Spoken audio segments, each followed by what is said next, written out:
Dark Souls 2 is one of those games that you can endlessly replay and yet discover something new each time. In this video I'll discuss 5 things I'm pretty sure you don't know, even if you're an experienced player. You probably already realized that the type of trap you'll get when opening a trapped chest is random rather than predetermined. Usually you'll get either a poison cloud trap or a crossbow trap, but did you know that there are 2 more possible outcomes?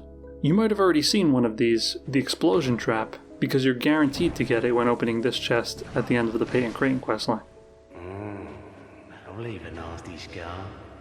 After hearing that, it may be tempting to assume that the 4th trap is the one in the only other guaranteed trap chest, the red orb that attracts enemies. But no, that trap is completely unique to that particular chest. The 4th trap that you can get from the undetermined trap chests is actually not a trap at all. It's this red mist that heals some of your HP. Both the explosion and the healing mist are incredibly rare. I have over 500 hours in the game and I've never seen these for myself. For this video, I tried to capture footage of them by repeatedly opening the trap chest in the Forest of Fallen Giants. In about 4 hours of recording, I got the poison trap 164 times, the crossbow trap 152 times, the explosion trap only once, and I never got the red mist. Power stancing is really cool, but there are a lot of oddities to it, not only because the mechanic is never mentioned in-game, but also because the system is just weirdly implemented. Of course, there are multiple things about power stancing that could be discussed at length, but what I specifically want to discuss in this video is the compatibility of different weapons. When you first find out about this mechanic, you might assume that you can only combine weapons of the same type, so daggers could only be power stanced with other daggers, lances with lances, axes with axes, and so on. But no, you can mix and match certain weapon types that are vastly different from one another, like pairing a lance and a dagger for example. With stuff like this in mind, I used to think that weapon compatibility was based on attack type, so while you could get some strange combinations, the system did seem to make a certain amount of sense, like a lance and a dagger going together, because they're both capable of thrust attacks. But no, you can make some even more cursed combinations, like pairing a hammer and a katana. So compatibility is definitely not based on attack type either. The way it really works is that the developers just arbitrarily designated compatibility, or lack thereof, between all the different weapon types, and the moveset you'll get is based on a combination of each weapon type's priority and which weapon is held in which hand. There's a great post that explains all this in really nice detail, so I'll leave that in the description if you want to check it out. As I mentioned before, there's a lot that could be said about power stancing, so if you want to see a full deep dive into the mechanic, then let me know and I might make a video like that if there's enough interest in it.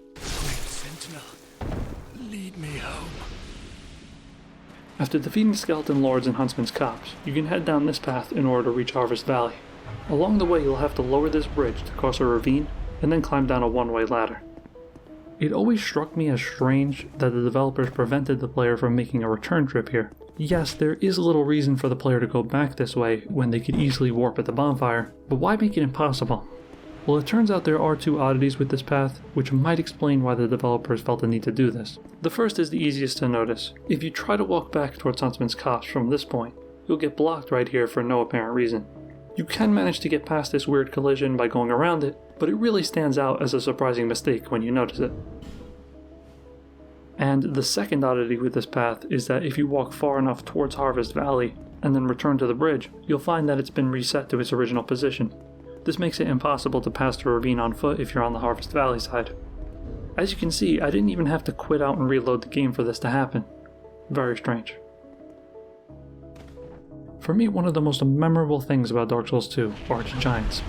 They have a pretty cool design and an intriguing backstory, as well as a really iconic kind of voice. But did you know that their voice sound effects are not unique? They actually originate from Dark Souls 1, where they were used as the voice of Ceaseless Discharge.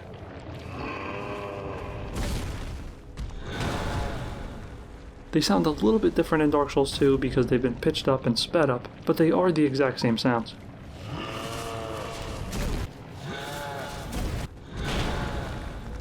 I've played both Dark Souls 1 and Dark Souls 2 many times, but for some reason never noticed this until I was watching a video that shows Ceaseless sound effects isolated. This kind of surprised me because it's usually very obvious to me when sound effects are reused, but this one eluded me for a long time. Anyway, while I was recording footage of the giants for this video, I also noticed an additional detail. They only used 2 of Ceaseless' sound effects, even though he has many more. They just alternate back and forth between them every time they perform an attack.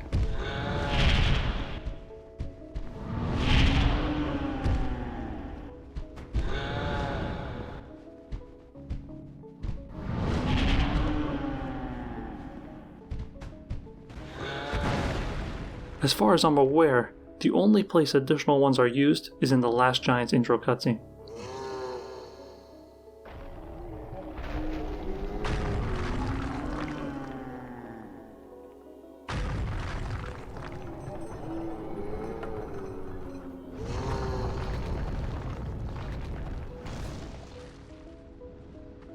If you've played any other Dark Souls game, you know that Dark Souls 2 has the strangest riposte in the series. In the other games, you parry the enemy and then quickly hit the attack button in order to riposte them. But if you do that in Dark Souls 2, you'll just knock the enemy out of their animation. Instead, what you have to do is wait for them to fall down and stare at you awkwardly, and only then can you perform the riposte. But what if I told you that you could actually riposte the enemy instantly after parrying them, similar to how it works in the other games? Well, that's not really true, but there is something similar you can do. Kind of. Take a look.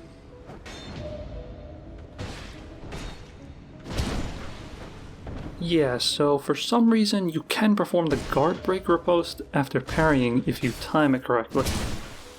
The timing is pretty tight, and this only works on certain enemies.